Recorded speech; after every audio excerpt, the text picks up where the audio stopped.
Hello everyone, जय हिंद दोस्तों। आप सभी का स्वागत है महेंद्रास के ऑफिशियल यूट्यूब चैनल पर। डियर, मैं आयुष अग्निहोत्री आप सभी के लिए ST11A का डिस्कशन लेकर आ चुका हूं। जैसा आप सभी को पता है, एसटी आपकी ब्रांच में ऑफलाइन एसटी आपकी रहती है ना। तो 11A जो एसटी हुई, एवरी वीक जो आपकी एसटी होती है उसका डिस्कशन एवरी मंडे आपका आता है। और ये डिस्कशन मंडे को शुरू हो जाता है मॉर्निंग से, है ना। हर सब्जेक्ट का डिस्कशन आपका निकल कर आता है और जो जनरल अवेयरनेस का डिस्कशन है वो 11 AM से शुरू होता है और बिल्कुल 11 AM हो चुका है। हम लोग इसी वजह से कनेक्ट हो चुके हैं। तो चलिए 25 क्वेश्चन जो आपके रहते हैं, 76 नंबर क्वेश्चन से 100 नंबर क्वेश्चन तक, वन बाय वन सारे के सारे क्वेश्चन को देखेंगे। क्या आंसर रहने वाला है, क्या एडिशनल पॉइंट बनेंगे, वो भी सारे पॉइंट आपके साथ डिस्कस करते हुए चलेंगे, है ना। क्लियर है? तो फटाफट कनेक्ट हो जाओ, है ना। लिंक को शेयर कर दो फटाफट से, जिससे और भी पार्टिसिपेंट्स कनेक्ट हो सके फाइनली। और आप सभी अपनी ब्रांच में ऑफलाइन एसटी देते होंगे। अगर दे रहे हैं तो बहुत अच्छी बात है। जिन लोगों ने अभी देना शुरू नहीं किया है, फटाफट से वो भी कनेक्ट करें और फाइनली वीकली एसटी जो आपकी ब्रांच में होती है ऑफलाइन, वो एसटी जरूर से जरूर दिया करें। और उसका डिस्कशन भी एवरी मंडे जो रहता है उसमें उसको देखा करें, एनालिसिस किया करें। एसटी देना और एनालिसिस करना बहुत ही इंपॉर्टेंट है, ये आप सभी को पता होना चाहिए। ठीक है, चलो चले शुरू करते हैं डिस्कशन अपना। चलते हैं अपने फर्स्ट क्वेश्चन की तरफ, यानी 76 नंबर क्वेश्चन की तरफ, जो कि हमारी ST11 जो रही थी, इसमें हमारा 76 नंबर जो क्वेश्चन था वो आपकी स्क्रीन पर आ चुका है। ठीक है, तो चलो फटाफट बताओ क्या आंसर रहने वाला है। देखते हैं क्वेश्चन क्या रहा था भाई। Who gave the green light for the IIT Indore Ujjain satellite campus. IIT Indore के उज्जैन उपग्रह परिसर के लिए हरी झंडी किसने दी है? ऑप्शन है आपके नरेंद्र मोदी, धर्मेंद्र प्रधान, मोहन यादव, रामनाथ कोविंद या फिर नन ऑफ दीज। फटाफट से आपको आंसर बताना है कि क्या आंसर होने वाला है, क्या आंसर आपने अपनी एसटी में किया था, वही आंसर आप बताइए और फिर हम चलेंगे इस क्वेश्चन के आंसर की तरफ, देखेंगे क्या राइट आंसर होने वाला है। ठीक है, तो फटाफट से बताइए क्या आंसर किया था आपने अपने इस क्वेश्चन का, अपने स्पीड टेस्ट में, अपनी ऑफलाइन एसटी में, जो कि ब्रांच में आप अपनी ऑफलाइन एसटी देते हैं। ठीक है, चलो भाई, बहुत ही सिंपल सा क्वेश्चन है। IIT इंदौर के उज्जैन उपग्रह परिसर के लिए हरी झंडी किसने दिखाई है? हम लोग चलिए चलते हैं आंसर की तरफ, देखते हैं राइट आंसर क्या होने वाला है। तो राइट आंसर निकल कर आ रहा है धर्मेंद्र प्रधान। ठीक है, ऑप्शन सेकंड आपका राइट हो जाएगा, धर्मेंद्र प्रधान। ठीक है, धर्मेंद्र प्रधान जी ने हरी झंडी फाइनली दिखाई है ना। इसी के साथ हम लोग देख लेते हैं एक्सप्लेनेशन क्या कह रहा है भाई। यूनियन एजुकेशन मिनिस्टर है धर्मेंद्र प्रधान जी, है ना, शिक्षा मंत्री है ना, एजुकेशन मिनिस्ट्री है इनके पास, union education minister Dharmendra Pradhan. The project received approval from the Union Education Minister, reflecting the support from the central government. परियोजना को केंद्रीय शिक्षा मंत्री धर्मेंद्र प्रधान से मंजूरी मिल गई है, जो केंद्र सरकार के समर्थन को दर्शाता है। तो डायरेक्टली आपको वन लाइनर ध्यान रखना है कि उज्जैन उपग्रह परिसर के लिए हरी झंडी किसने दी है? तो धर्मेंद्र प्रधान जी ने दी है, जो कि हमारे एजुकेशन मिनिस्टर है। क्लियर है? बहुत ही सिंपल सा टू द पॉइंट क्वेश्चन है। ठीक है, चलो नेक्स्ट क्वेश्चन की तरफ चलते हैं। नेक्स्ट क्वेश्चन आ रहा है भाई, which government body is India manages GST collection and finances? Bharat में कौन सा सरकारी निकाय जीएसटी संग्रह और वित्त का प्रबंधन करता है? बहुत सिंपल सा क्वेश्चन है, मुझे नहीं लगता कि कोई भी पर्सन ऐसा होगा जिस क्वेश्चन का आंसर ना कर पाए, है ना। Which government body in India manages GST collection and finances? Option है आपके Reserve Bank of India, Ministry of Finance, Goods and Service Tax Council यानी GST Council, Securities and Exchange Board of India, Planning Commission. ठीक है, फटाफट से answer करेंगे आप सभी।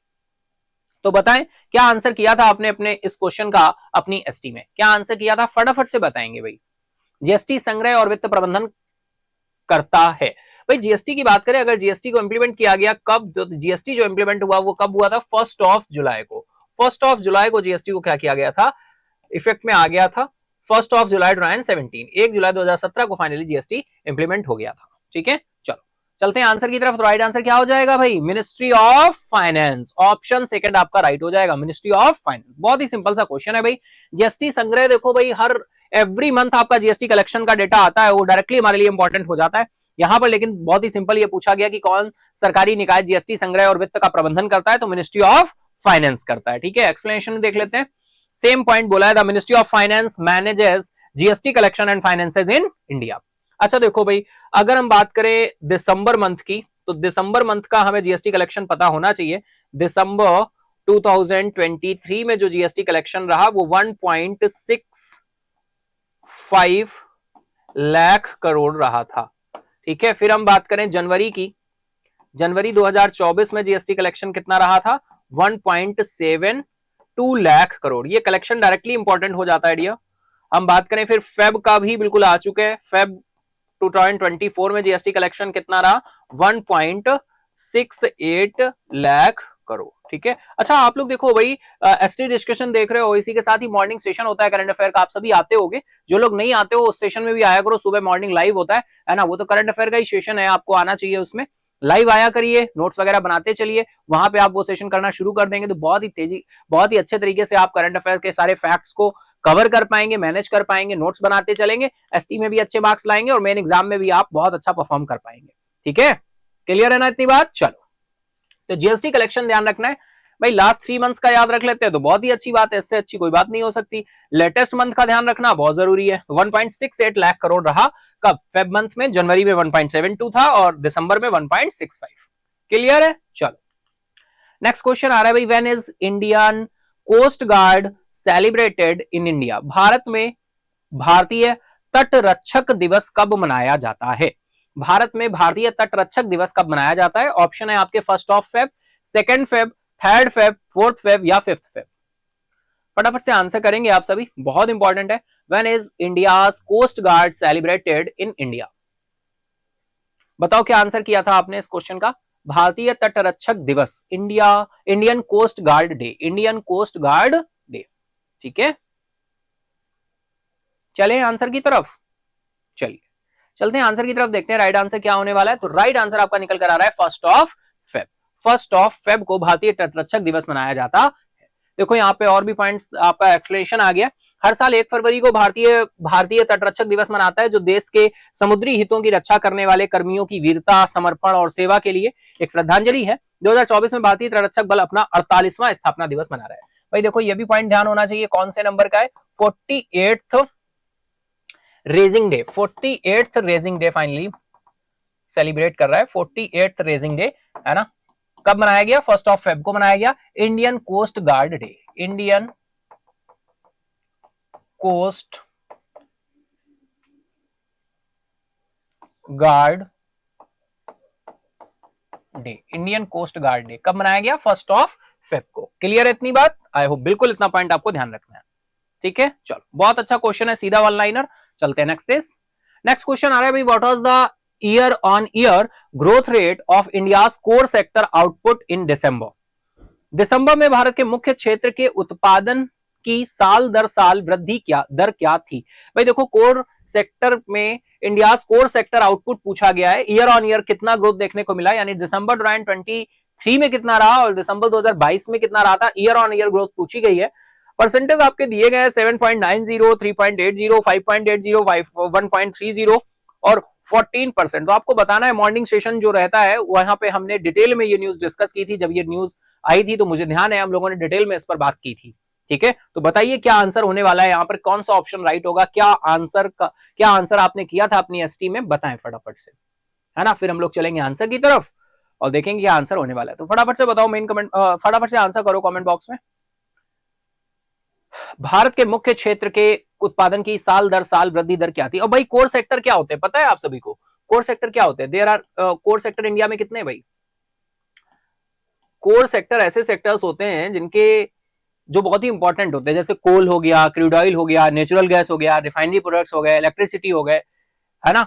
अगर इंडिया में बात करें कोर सेक्टर्स की तो कितने? There are 8 core sectors in India, there are 8 core sectors in India. अब ये कौन कौन से कोर सेक्टर्स है? तो भाई कोल है, ठीक है, क्रूड ऑयल है, ठीक है, नेचुरल गैस है, नेचुरल गैस, ठीक है, रिफाइनरी प्रोडक्ट्स हैं, रिफाइनरी प्रोडक्ट्स, ठीक है। फिर इसके बाद हम बात करें इलेक्ट्रिसिटी है, ठीक है, फर्टिलाइजर है, ठीक है, स्टील है, ठीक है, सीमेंट है, ठीक है। तो ये सारे आपके क्या हो जाएंगे? कोर सेक्टर्स हो जाएंगे फाइनली। क्लियर है इतनी बात? आई होप बिल्कुल आप समझ पा रहे होगे। कोर सेक्टर्स, ऐसे ही डियर कोर इन्फ्लेशन आता है भाई। कोर इन्फ्लेशन किसे कहते हैं? जब कोर सेक्टर में इन्फ्लेशन आता है। कोर इन्फ्लेशन किसे कहते हैं? जब कोर सेक्टर, कोर प्रोडक्ट जो है, कोर सेक्टर जो है, जब कोर सेक्टर के जो प्रोडक्ट्स हैं इनका प्राइस क्या होता है? इंक्रीज होता है, यानी कोर सेक्टर्स के जो प्रोडक्ट्स हैं इनके प्राइस इंक्रीज होते हैं, तो इनके प्राइस इंक्रीज होने की वजह से जो मार्केट में इन्फ्लेशन आता है उसी को हम कोर इन्फ्लेशन बोलते हैं। जैसे पेट्रोल डीजल या क्रूड ऑयल का प्राइस बढ़े तो पेट्रोल डीजल बढ़ेगा, पेट्रोल डीजल का प्राइस बढ़ेगा तो ओवरऑल मार्केट में क्या आएगा, इन्फ्लेशन आएगा। ठीक है, तो इसी तरह के इन्फ्लेशन को हम कोर इन्फ्लेशन बोल देते हैं। चलो देखते हैं भाई क्या आंसर होने वाला है। तो राइट आंसर यहाँ पर 3.80 है। ऑप्शन सेकंड आपका क्या हो जाएगा, राइट हो जाएगा 3.80। ठीक है, चलो एक्सप्लेनेशन देख लेते हैं भाई।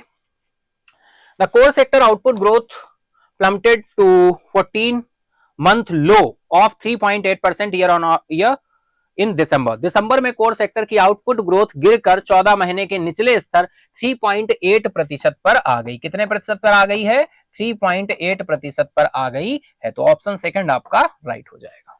ठीक है, चलो next question is Who has been announced as the next chief minister of Jharkhand. बहुत ही सिंपल सा क्वेश्चन है भाई। झारखंड में आपने देखा अभी नए मुख्यमंत्री निकल कर आए हैं, तो झारखंड के अगले मुख्यमंत्री के रूप में किसे घोषित किया गया है बताएंगे। ऑप्शन आपके हैं, हेमंत सोरेन साहब है, चंपई सोरेन है, अरविंद केजरीवाल है, ममता बनर्जी या नरेंद्र मोदी है। भाई बहुत ही सिंपल सा क्वेश्चन है, ऑप्शन भी यहाँ पे अनरिलेवेंट ऐसे रखे गए हैं।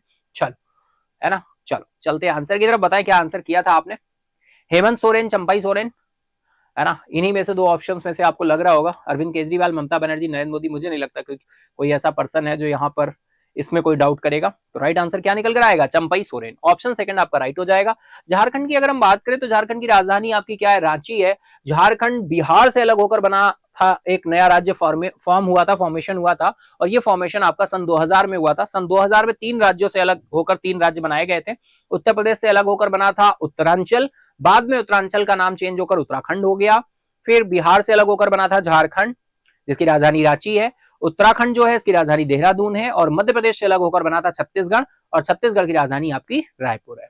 ठीक है, चलो हाँ बिल्कुल। देखिए एक्सप्लेनेशन में भी क्या बोल रहे हैं, Champai Soren has been announced as the next chief minister of Jharkhand. Jharkhand की बात करें तो रांची आपकी यहाँ की राजधानी है। चलो नेक्स्ट चलते हैं। नेक्स्ट क्वेश्चन आ रहा है, खेलो इंडिया यूथ गेम्स 2024 कहां आयोजित किए जा रहे हैं। Where is the Khelo India youth games 2024 being held. Maharashtra, Tamil Nadu, Kerala, Karnataka, Andhra Pradesh. फटाफट आंसर करो, बताओ क्या आंसर किया था आपने। खेलो इंडिया यूथ गेम्स बहुत ही इंपॉर्टेंट रहेंगे डियर, स्पोर्ट्स से रिलेटेड बहुत सारे क्वेश्चन एग्जाम में बन जाते हैं डायरेक्टली, आपको पता भी रहने चाहिए। तो खेलो इंडिया यूथ गेम्स 2024 कहां आयोजित किया जा रहा है। महाराष्ट्र है, तमिलनाडु है, केरला है, कर्नाटका है, या फिर आंध्र प्रदेश है। चलेंगे आंसर की तरफ, हम देखते हैं क्या आंसर होने वाला है। तो राइट आंसर यहां पर निकल कर आ रहा है आपका तमिलनाडु। ऑप्शन सेकंड आपका राइट हो जाएगा, तमिलनाडु। ठीक है, चलो नेक्स्ट क्वेश्चन की तरफ चलते हैं। नेक्स्ट क्वेश्चन एक्सप्लेनेशन पहले देख लेते हैं भाई।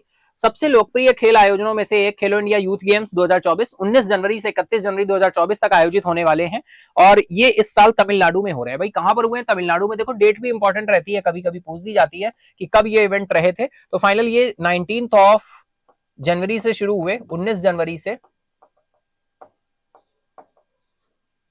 31 जनवरी तक रन किए हैं। 19 जनवरी से 31 जनवरी तक फाइनली ये रन किए हैं, और ये तमिलनाडु में देखने को मिले। खेलो इंडिया यूथ गेम्स 2024। ठीक है, कहां पर आयोजन रहा है, तमिलनाडु।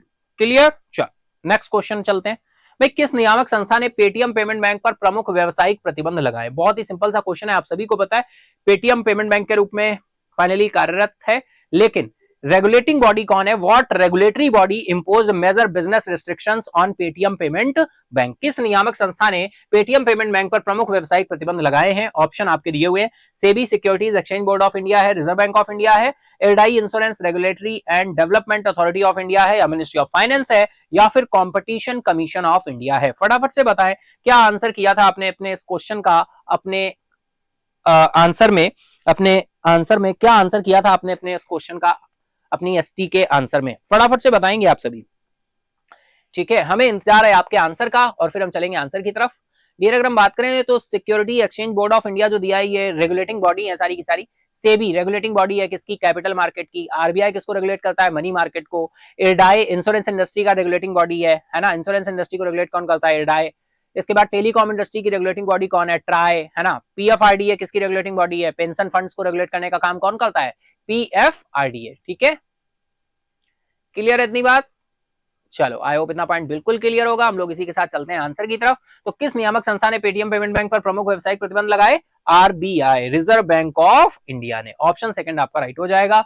अगर हम पेमेंट्स बैंक की बात करें, पेमेंट बैंक किस कमेटी की रिकमेंडेशन पर ओपन किया गया था डियर? नचिकेत मोर कमेटी की रिकमेंडेशन पर इनको सेटअप किया गया था। नचिकेत मोर कमेटी की रिकमेंडेशन पर पेमेंट बैंक ओपन करने के लिए कितनी कैपिटल चाहिए होती है भाई?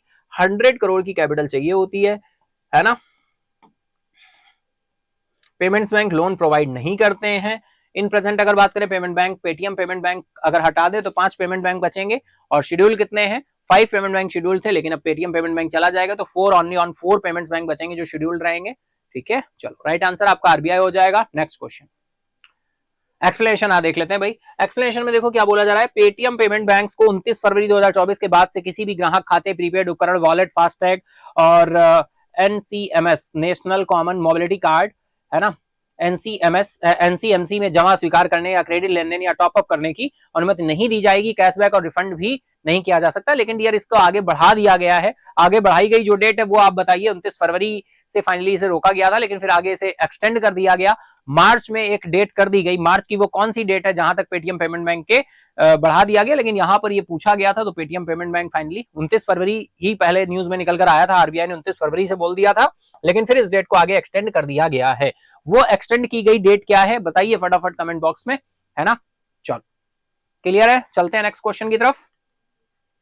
नेक्स्ट क्वेश्चन निकल कर आ रहा है, what is the primary focus of the collaboration between NGEL and Maharashtra? NGEL और महाराष्ट्र के बीच सहयोग का प्राथमिक फोकस क्या है भाई? Oil exploration, coal mining, renewable energy projects, water conservation या फिर infrastructure development? What is the primary focus of the collaboration between NGEL या फिर एंड महाराष्ट्र? फटाफट से आप सभी बताएंगे क्या आंसर किया था आपने अपने इस क्वेश्चन का, है ना। फटाफट से आंसर करेंगे आप सभी। हम लोग चलेंगे इसके आंसर की तरफ, देखेंगे राइट आंसर क्या होने वाला है। ठीक है, चलिए चलते हैं आंसर की तरफ, देखते हैं राइट आंसर क्या है। तो राइट आंसर निकल कर आया रिन्यूएबल एनर्जी प्रोजेक्ट। भाई रिन्यूएबल एनर्जी प्रोजेक्ट से रिलेटेड फाइनली यहाँ पर साइन अप हुआ है। एनजीईएल और महाराष्ट्र सरकार के बीच सहयोग किया गया है, कोलैबोरेशन किया गया है रिन्यूएबल एनर्जी प्रोजेक्ट्स को ध्यान में रखते हुए, नवीकरणीय ऊर्जा प्रोजेक्ट्स को ध्यान में रखते हुए यहाँ पर एनजीईएल और महाराष्ट्र के बीच सहयोग को स्थापित किया गया है। ठीक है, चलो एक्सप्लेनेशन देख लेते हैं भाई। सेम एज वेल एज वही पॉइंट बोल रहे हैं। Collaboration aims to lead green hydrogen projects which align with Maharashtra's green investment plan। Maharashtra का जो हरित निवेश योजना है, ग्रीन इन्वेस्टमेंट प्लान है, उसको ध्यान में रखते हुए एनजीईएल के साथ फाइनली कोलैबोरेशन किया गया है। क्लियर है, चलो तो ऑप्शन थर्ड आपका राइट हो जाएगा, renewable energy projects. Next question आ रहा है भाई, मोबाइल फोन निर्माण में उपयोग किए जाने वाले भागों पर आयात शुल्क पहले की अपेक्षा कम कर दिया गया है, तो कितना रिड्यूस किया गया है वही पूछा गया ऑप्शन में आपके साथ। फटाफट बताएंगे क्या आंसर आपने किया था। Import duty on parts used in mobile phone manufacturing has been reduced from earlier। बहुत ही इंपॉर्टेंट है, करंट में रहा था, करंट के पार्ट से ही ये क्वेश्चन आपके एग्जाम बन रहा है एसटी में। तो फटाफट बताइए क्या आंसर होने वाला है यहाँ पर, फटाफट से आप सभी बताएंगे क्या आंसर होने वाला है। ठीक है, चलो फटाफट से आंसर करो, हमें इंतजार है आपके आंसर का, और जैसे ही आप आंसर करेंगे उसी के साथ ही फिर हम लोग भी आंसर की तरफ चलेंगे। ठीक है, चले आंसर की तरफ चला जाए। चलो भाई चलते हैं आंसर की तरफ, देखते हैं राइट आंसर क्या हो रहा है। राइट आंसर हो रहा है ऑप्शन फर्स्ट आपका राइट हो जाएगा, रिड्यूस फ्रॉम 15% टू 10%। ठीक है, 15% से इसको क्या कर दिया गया, 10% कर दिया गया, पहले से कम किया गया, रिड्यूस फ्रॉम 15% टू 10%। क्लियर है, चलो एक्सप्लेनेशन देख लेते हैं भाई। मोबाइल फोन निर्माण में इस्तेमाल होने वाले पार्ट्स पर आयात शुल्क पहले के 15% से घटाकर 10% कर दिया गया है। तो आपको डायरेक्टली बिल्कुल ध्यान रखना है, 15% से रिड्यूस करके कितना कर दिया गया है, 10% कर दिया गया है। ठीक है, चलो नेक्स्ट क्वेश्चन आ रहा है भाई, what organization has awarded certificates recognizing advancement in eliminating trans fatty acid? किस संगठन ने ट्रांस फैटी एसिड को खत्म करने में प्रगति को मान्यता देते हुए प्रमाण पत्र प्रदान किए हैं? ऑप्शन है आपके UNESCO, WHO, UNICEF, world bank, IMF. फटाफट आंसर करेंगे आप। किस संगठन ने ट्रांस फैटी एसिड को खत्म करने में प्रगति को मान्यता देते हुए प्रमाण पत्र प्रदान किए हैं? UNESCO, WHO, UNICEF, world bank या आईएमएफ? बताएंगे, आंसर करेंगे आप सभी। ट्रांस फैटी एसिड को खत्म करने में प्रगति को मान्यता देते हुए प्रमाण पत्र प्रदान किए हैं। What organization has awarded certificate recognizing advancement in eliminating trans fatty acid? फटाफट बताएं, आंसर करेंगे आप लोग। क्या आपने आंसर किया था इस क्वेश्चन का अपने एसटी में, अपने एसटी के आंसर में? क्या आंसर किया था बताओ भाई। यूनेस्को है, डब्ल्यूएचओ है, यूनिसेफ है, वर्ल्ड बैंक है, IMF है। चले आंसर की तरफ, बोलो बोलो भाई, फटाफट करो। चलो चलते हैं आंसर की तरफ, देखते हैं राइट आंसर क्या है। राइट आंसर है dear WHO, world health organization. ठीक है, world health organisation.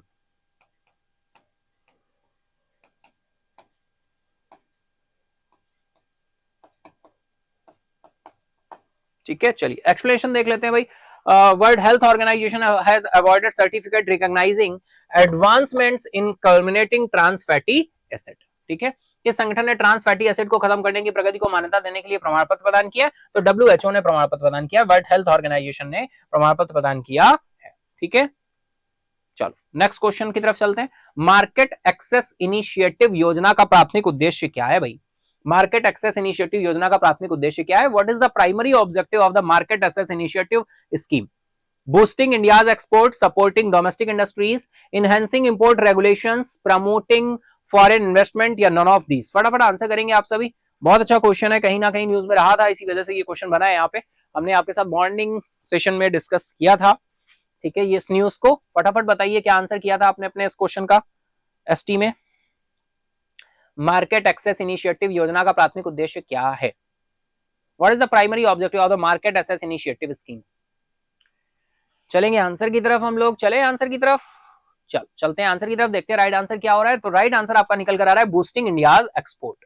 Boosting India's export. ठीक है, इंडिया के एक्सपोर्ट को फाइनली क्या करने के लिए? बूस्ट करने के लिए। देख लेते हैं एक्सप्लेनेशन में क्या चीजें आ रही है भाई।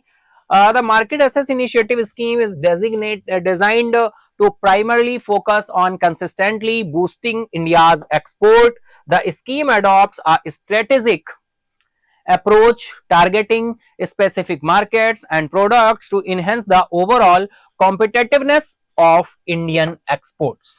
ठीक है, मार्केट एक्सेस इनिशिएटिव योजना मुख्य रूप से भारत के निर्यात को लगातार बढ़ावा देने पर ध्यान केंद्रित करने के लिए डिजाइन की गई है। यह योजना भारतीय निर्यात की समग्र प्रतिस्पर्धात्मकता को बढ़ाने के लिए विशिष्ट बाजारों और उत्पादों को लक्षित करते हुए एक रणनीतिक दृष्टिकोण क्या करती है? अपनाती है। तो डायरेक्टली आपको ऑप्शन फर्स्ट ध्यान रखना है, boosting India's export. Boosting India's export, market access initiative योजना का प्राथमिक उद्देश्य क्या है? Boosting India's export. चलो नेक्स्ट क्वेश्चन की तरफ चलते हैं। Chronic objective pulmonary disease COPD का प्राथमिक परिणाम क्या है? बहुत अच्छा क्वेश्चन है भाई। ये डे मनाया जाता है फाइनली, कब मनाया जाता है फटाफट बताना कमेंट बॉक्स में।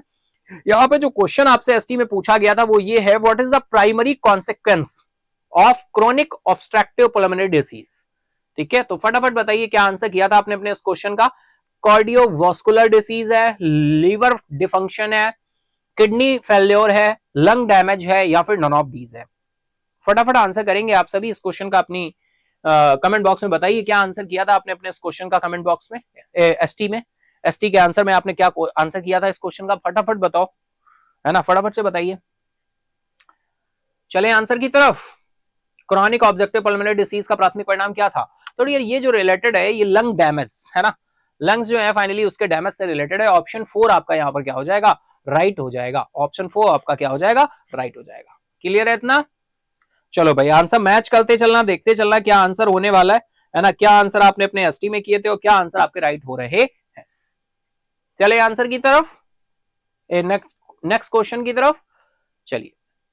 अच्छा यहाँ पे देखो एक्सप्लेनेशन भी आ रहा है भाई, एक्सप्लेनेशन देख लेते हैं। क्रॉनिक ऑब्स्ट्रक्टिव पल्मोनरी डिसीज जो है COPD धीरे धीरे फेफड़ों को नुकसान पहुंचा सकता है, जिससे इस स्थिति वाले व्यक्तियों के लिए यह एक महत्वपूर्ण चिंता का विषय बन सकता है। बिल्कुल ये लंग डैमेज करता है फाइनल COPD। चलो नेक्स्ट क्वेश्चन आ रहा है भाई, IREDA के सतर्कता विभाग द्वारा शुरू की गई हाउस जनरल का नाम क्या है? IREDA के सतर्कता विभाग द्वारा शुरू की गई हाउस जनरल का नाम क्या है? पहल, ऊर्जा, प्रगति, बिजली, none of these? What is the name of the house general launched by IREDA's vigilance department?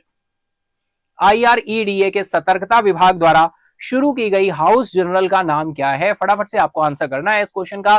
पहल, ऊर्जा, प्रगति, बिजली, या फिर नॉन ऑफ दीज? फटाफट से आंसर करेंगे आप सभी, है ना, फटाफट से आंसर करेंगे आप बिना किसी देरी के। आंसर करना शुरू करें।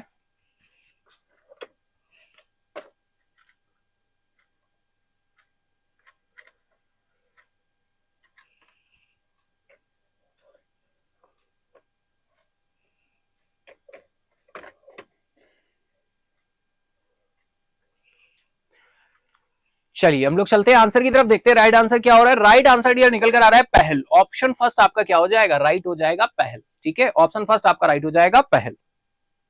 आईआरईडीए के सतर्कता विभाग द्वारा शुरू की गई हाउस जनरल का नाम क्या है, पहल। ठीक है, चलिए देख लेते हैं भाई। देखो आईआरईडीए क्या है, फुल फॉर्म इसका है Indian renewable energy development agency. Indian renewable energy development agency vigilance department launched पहल इन जनवरी 2024। जनवरी 2024 में इसको क्या किया गया, लॉन्च किया गया। डायरेक्टली आपको ध्यान रखना है पहल। ठीक है, और ये आईआरडीए के सतर्कता विभाग द्वारा जारी किया गया, नाम क्या दिया गया, पहल। तो पहल in January 2024 as significant step toward transparency and advancement of renewable energy initiative. भारतीय नवीकरणीय ऊर्जा विकास एजेंसी सतर्कता विभाग ने पारदर्शिता और नवीकरणीय ऊर्जा पहल की उन्नति की दिशा में एक महत्वपूर्ण कदम के रूप में जनवरी 2024 में पहल को क्या किया है, लॉन्च किया है। क्लियर है इतनी बात? आई होप बिल्कुल इतना पॉइंट आपको क्लियर हो रहा होगा। चले हम लोग इसके साथ ही आगे, तो चलिए हम लोग चलते हैं। नेक्स्ट क्वेश्चन आ रहा है, what is the primary purpose of the INSAT 3DS satellite being launched by ISRO. ISRO द्वारा लॉन्च किए जा रहे इनसैट 3DS उपग्रह का प्राथमिक उद्देश्य क्या है। ठीक है, इसरो द्वारा लॉन्च किए जा रहे इनसैट 3DS उपग्रह का प्राथमिक उद्देश्य क्या है। What is the primary purpose of the INSAT 3DS satellite being launched by ISRO. Option है आपके यहां पे दिए हुए हैं, astronomical observations and space exploration, weather forecasting and disaster management, communication and broadcasting services, navigation and geospatial mapping, या फिर none of these। ISRO द्वारा लॉन्च किए जा रहे इनसैट 3DS उपग्रह का प्राथमिक उद्देश्य क्या है। फटाफट से आपको आंसर करना है, बताना है इस क्वेश्चन का आंसर क्या होने वाला है। ठीक है, फटाफट से बताइए।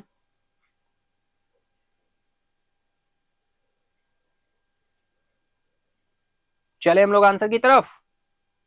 चलिए, primary purpose of the INSAT 3DS satellite being launched by ISRO.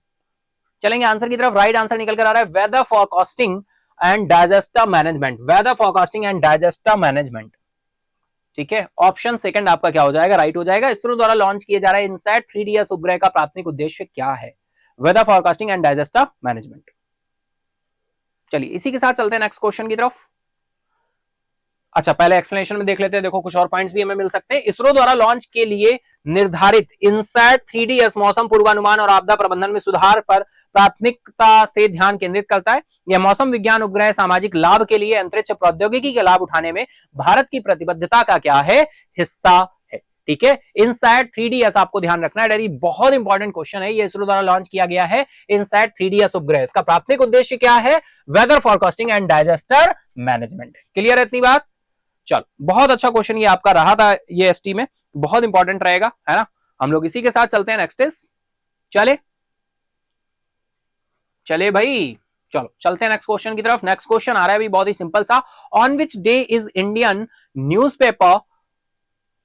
Newspaper day observed each year. भारतीय समाचार पत्र दिवस प्रत्येक वर्ष किस तारीख को मनाया जाता है।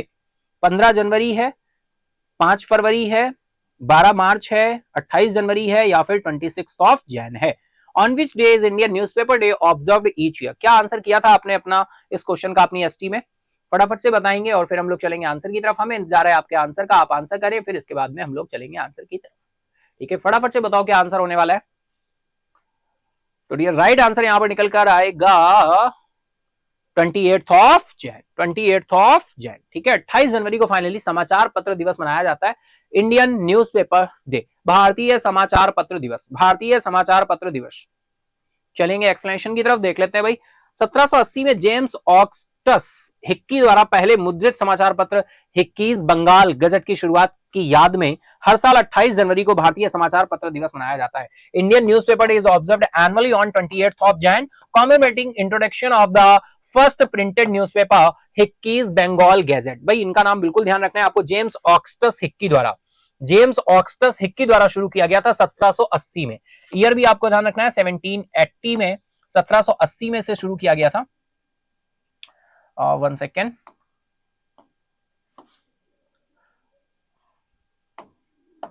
सत्रह सौ अस्सी में शुरू किया गया था। नाम आपको ध्यान रखना है जेम्स ऑगस्टस हिक्की, जेम्स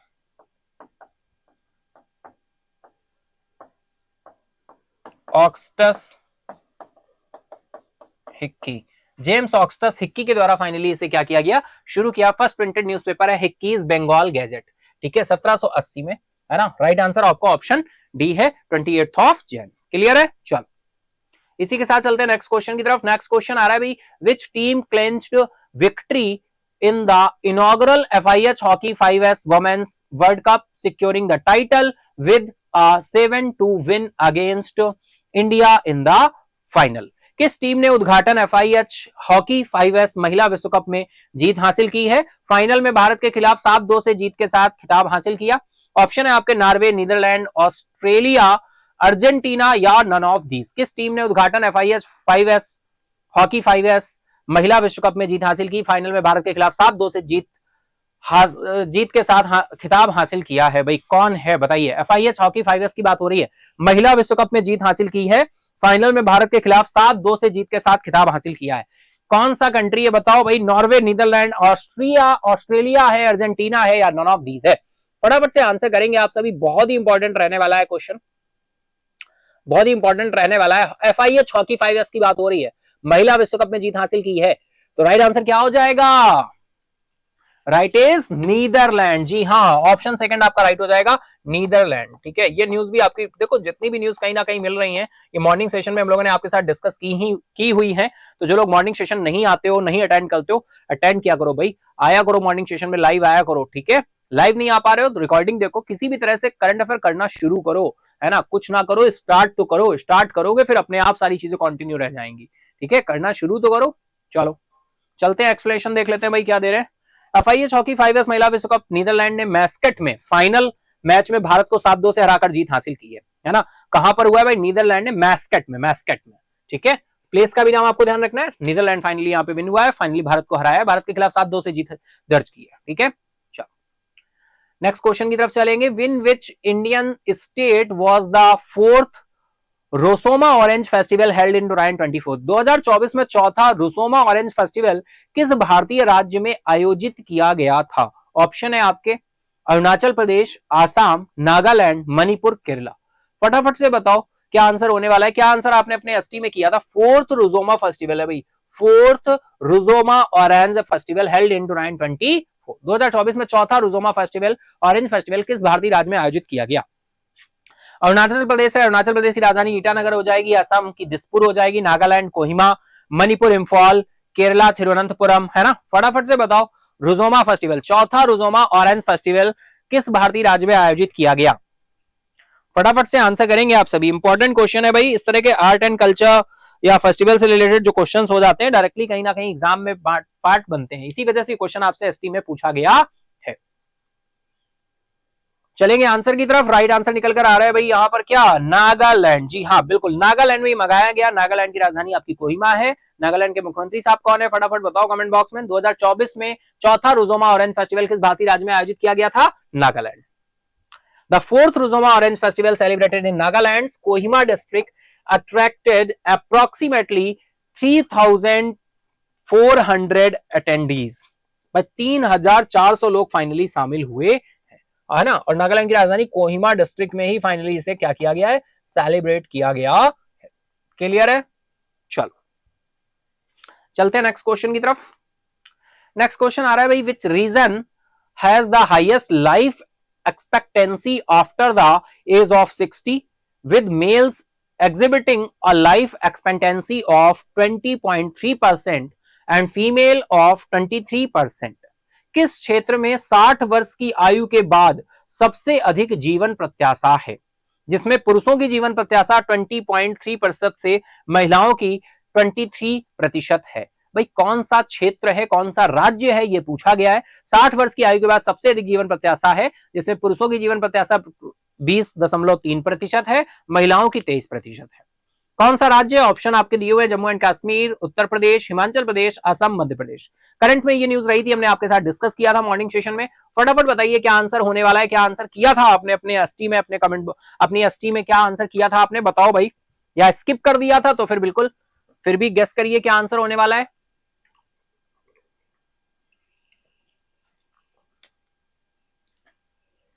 बहुत इंपॉर्टेंट क्वेश्चन है।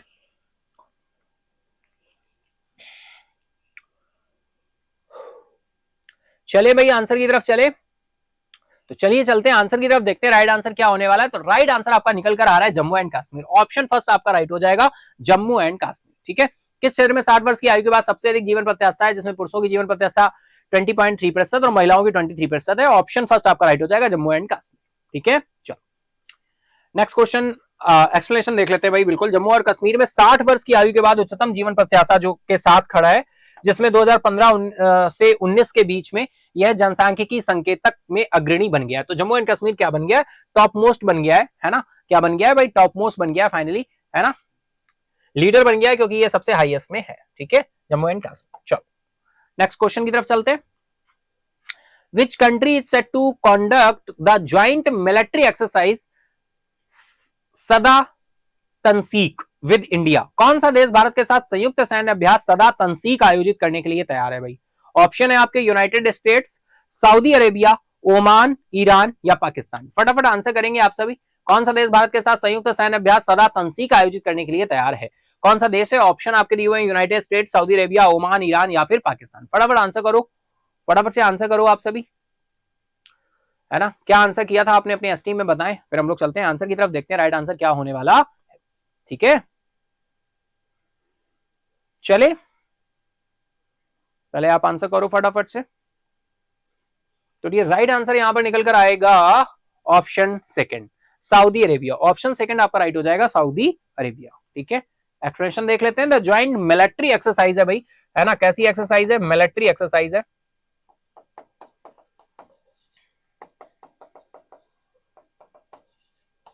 Military exercise Sada Tansik is the result of collaboration between India and Saudi Arabia, showcasing a significant boost in bilateral ties. Bilateral ties है दोनों देशों के बीच में, joint military exercise है India and Saudi Arabia. सदा तंसीक भाई, नाम देखो ध्यान रखना है, डायरेक्टली कई बार इंपॉर्टेंट हो जाता है। इस तरह की एक्सरसाइज जब भी होती है इंपॉर्टेंट होती है। और फाइनल किसके साथ है? सऊदी अरेबिया के साथ है ना। मिलिट्री एक्सरसाइज है, संयुक्त सैन्य अभ्यास है, ज्वाइंट मिलिट्री एक्सरसाइज है। चलिए चलते हैं नेक्स्ट क्वेश्चन की तरफ। नेक्स्ट क्वेश्चन निकल कर आ रहा है भाई, विच institution did the prime minister inaugurated the diamond jubilee celebration for and launch technology initiative? प्रधानमंत्री ने किस संस्थान के हीरक जयंती समारोह का उद्घाटन किया और प्रौद्योगिकी पहल की शुरुआत की है? किस संस्थान के हीरक जयंती समारोह का उद्घाटन किया भाई? सुप्रीम कोर्ट है, पार्लियामेंट है, दिल्ली हाई कोर्ट है, लॉ यूनिवर्सिटी है, नॉन ऑफ दीज है। फटाफट आंसर करेंगे आप सभी, बहुत अच्छा क्वेश्चन है। प्रधानमंत्री ने किस संस्थान के हीरक जयंती समारोह का उद्घाटन किया है और प्रौद्योगिकी पहल की शुरुआत की है?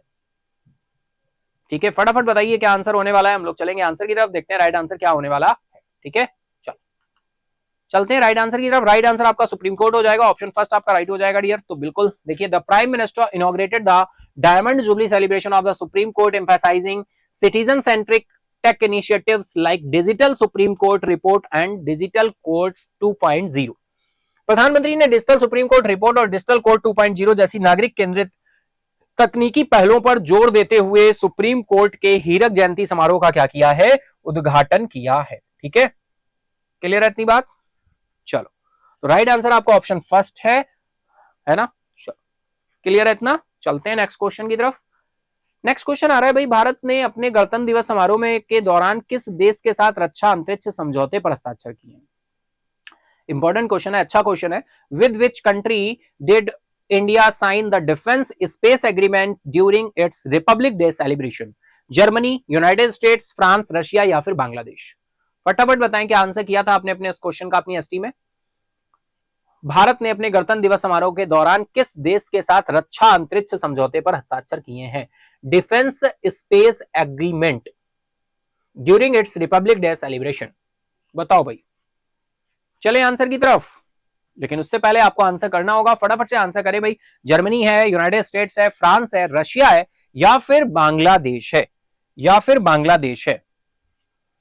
चलेंगे आंसर की तरफ, देखते हैं राइट आंसर क्या है। राइट आंसर है आपका फ्रांस। ठीक है, फ्रांस राइट हो जाएगा। फ्रांस की राजधानी पेरिस है आपकी। चलते हैं एक्सप्लेनेशन की तरफ। The agreement sealed by France defence minister Sebastien Locranu and India's national security advisor Ajit Doval signifies a paradigm shift। भाई फ्रांसीसी रक्षा मंत्री सेबस्टियन लोकर्नू, फ्रांसीसी रक्षा मंत्री है सेबस्टियन लोकर्नू और भारत के राष्ट्रीय सुरक्षा सलाहकार अजीत डोभाल द्वारा सील किया गया है समझौता एक आदर्श बदलाव का प्रतीक है, एक पैराडाइम शिफ्ट का प्रतीक है। फ्रांस के साथ बात हो रही है, फ्रांस की राजधानी पेरिस है पेरिस में बात करें तो बहुत सारे हेडक्वार्टर्स आते हैं। पेरिस में एक बहुत ही पॉपुलर हेडक्वार्टर आता है ओईसीडी का, ऑर्गेनाइजेशन इकोनॉमिक कोऑपरेशन डेवलपमेंट का। एफएटीएफ का हेडक्वार्टर कई बार डायरेक्टली पूछ दिया जाता है। Financial action task force, OECD, दोनों के हेडक्वार्टर कहां पर है? पेरिस में। ठीक है, क्लियर है इतना? चलो चलते हैं नेक्स्ट क्वेश्चन की तरफ। भुगतान संतुलन में शामिल है भाई, balance of payment includes, balance of payment में क्या क्या इंक्लूड होगा? Debts, visible trade, invisible trade, all of these या नॉन ऑफ द अबव। बहुत ही सिंपल सा क्वेश्चन है डियर। फॉरेन ट्रेड टॉपिक जो होता है वहां पे डिटेल में इसकी बात होती है।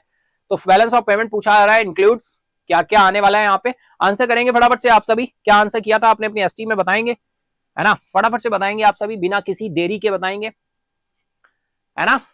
चलो चले आंसर की तरफ। तो भाई बैलेंस ऑफ पेमेंट की बात करें तो यहां पर डियर ऑल ऑफ दीज आ जाएंगे, यानी देखो डेब्ट्स भी रहेगा आपका, विजिबल ट्रेड, इनविजिबल ट्रेड, है ना? तो ऑल ऑफ दीज, यानी राइट आंसर ऑप्शन 4 आपका हो जाएगा। The balance of payment is the record of all international trade and financial transactions made by a country's resident, है ना? अब देखो भाई रहता क्या है कि हमारी कंट्री में जो इंपोर्ट है और एक्सपोर्ट है, इनको हमें क्या करना होता है? बैलेंस करना होता है। फाइनली दो तरह के अकाउंट्स होते हैं, उनसे हम बैलेंस करते हैं इनको। एक होता है आपका current account,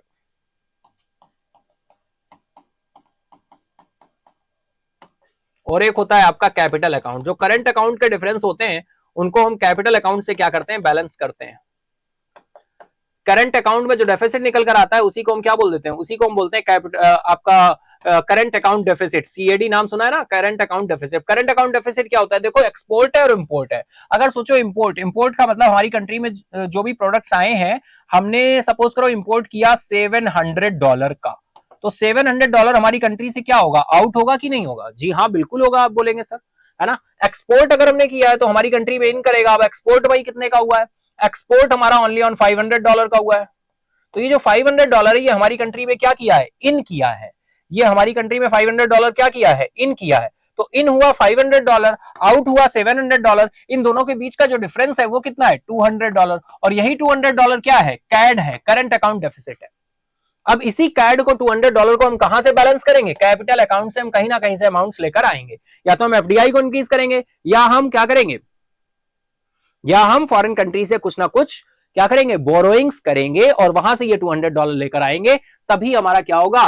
balance of payment होगा। और ये जो यहां पर फीचर्स आते हैं, डेप्ट हो गया, आपको बताया अभी डेप्ट लेकर आएंगे। विजिबल ट्रेड, जो गुड्स हैं आपके वो आ जा रहे हैं, यानी इंपोर्ट और एक्सपोर्ट हो रहा है तो विजिबल ट्रेड हो गए। इनविजिबल ट्रेड्स में क्या आ जाएंगी? सर्विसेज। विजिबल ट्रेड्स गुड्स, माल बिक्री की चीजें, इनविजिबल ट्रेड्स सर्विसेज, डेब्ट्स उधारियां, तीनों आ गए। देखो समझ आ गया ना? कनेक्ट कर पा रहे हो कि नहीं भाई? हो रहा है ना कनेक्ट? तो राइट आंसर क्या हो जाएगा? ऑप्शन 4 आपका क्या हो जाएगा? यहां पर राइट हो जाएगा। क्लियर है? ठीक है, तो ये आपका राइट आंसर हो जाएगा, ऑप्शन 4 आपका राइट हो जाएगा। चलिए इसी के साथ हम लोग चलेंगे नेक्स्ट क्वेश्चन की तरफ। चले नेक्स्ट क्वेश्चन की तरफ। चलो नेक्स्ट क्वेश्चन आ रहा है भाई, Bandipur national park is located in which state?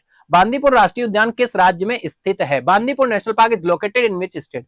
Bandipur राष्ट्रीय उद्यान किस राज्य में स्थित है? मेघालय, मध्य प्रदेश, वेस्ट बंगाल, झारखंड, कर्नाटका। फटाफट से आंसर करेंगे आप सभी। क्या आंसर होने वाला है यहां पर बताएंगे। Bandipur national park is located in which state? Bandipur राष्ट्रीय उद्यान किस राज्य में स्थित है? बहुत ही सिंपल सा क्वेश्चन है, बताओ भाई। मेघालय, मध्य प्रदेश, वेस्ट बंगाल, झारखंड, कर्नाटका। मेघालय की राजधानी शिलोंग हो जाएगी, मध्य प्रदेश आपका भोपाल हो जाएगा, वेस्ट बंगाल कोलकाता, झारखंड रांची, कर्नाटका बेंगलुरु।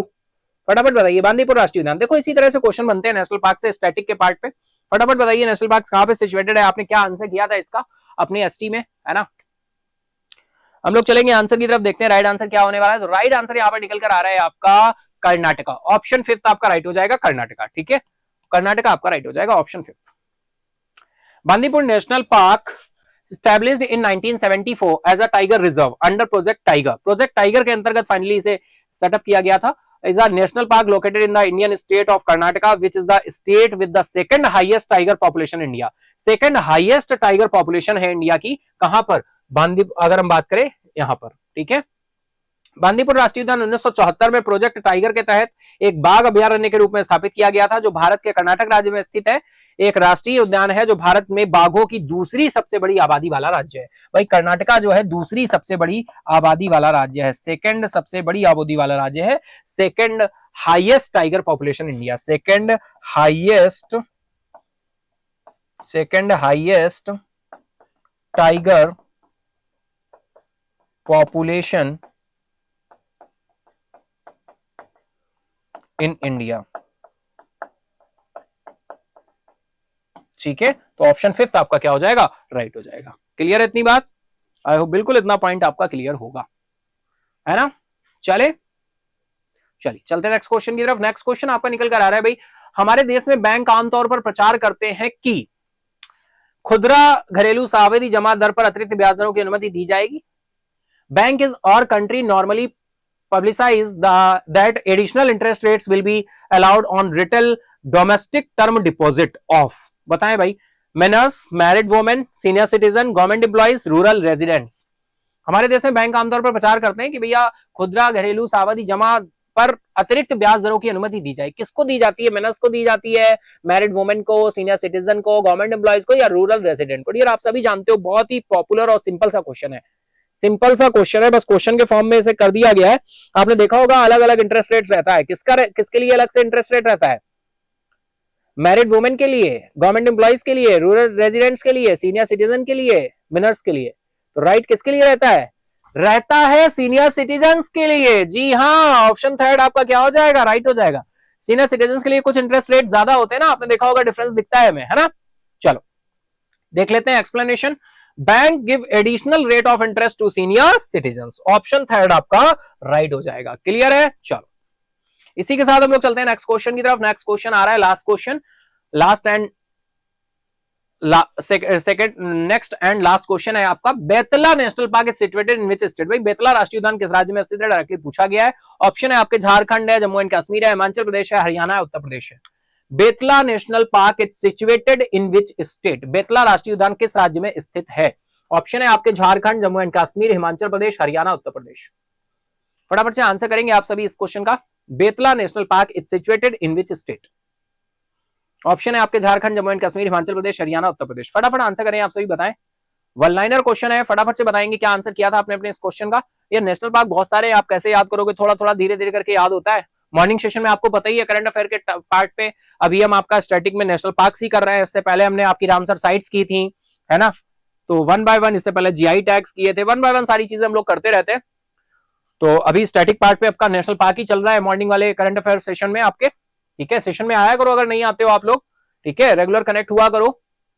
चलो चलते हैं आंसर की तरफ। ये राइट आंसर निकल कर आया है झारखंड। भाई बेतला राष्ट्रीय उद्यान जो नेशनल पार्क है, बेतला झारखंड से है। चलिए देख लेते हैं भाई, Betla national park is situated in Jharkhand. Betla राष्ट्रीय उद्यान झारखंड में स्थित है। और झारखंड की बात करें तो आप सभी को पता है, झारखंड जो राज्य है ये बिहार से अलग होकर बना था सन 2000 में, है ना। अभी आपको बताया था 2000 में 3 राज्यों से अलग होकर 3 नए राज्य बने थे फाइनल।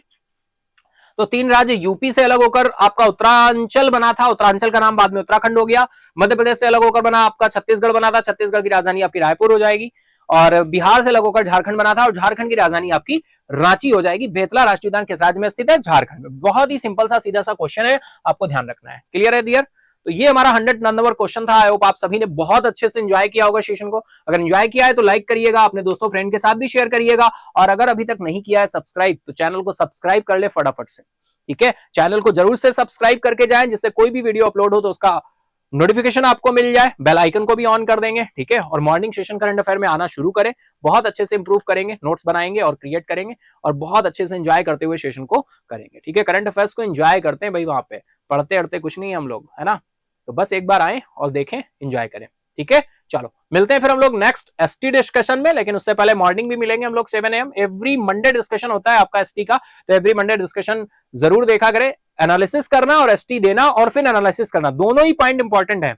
अगर आप एसटी दे रहे हो, एनालिसिस नहीं कर रहे हो, तो भाई कोई फायदा नहीं है आपका एसटी देने का। तो एनालिसिस बहुत इंपॉर्टेंट है। ठीक है, चलो चलते हैं, आज के लिए इतना ही, मिलते हैं नेक्स्ट क्लास में। Thank you everyone, good bye, take care, जय Hind. Subscribe now and press the bell icon. Never miss an update.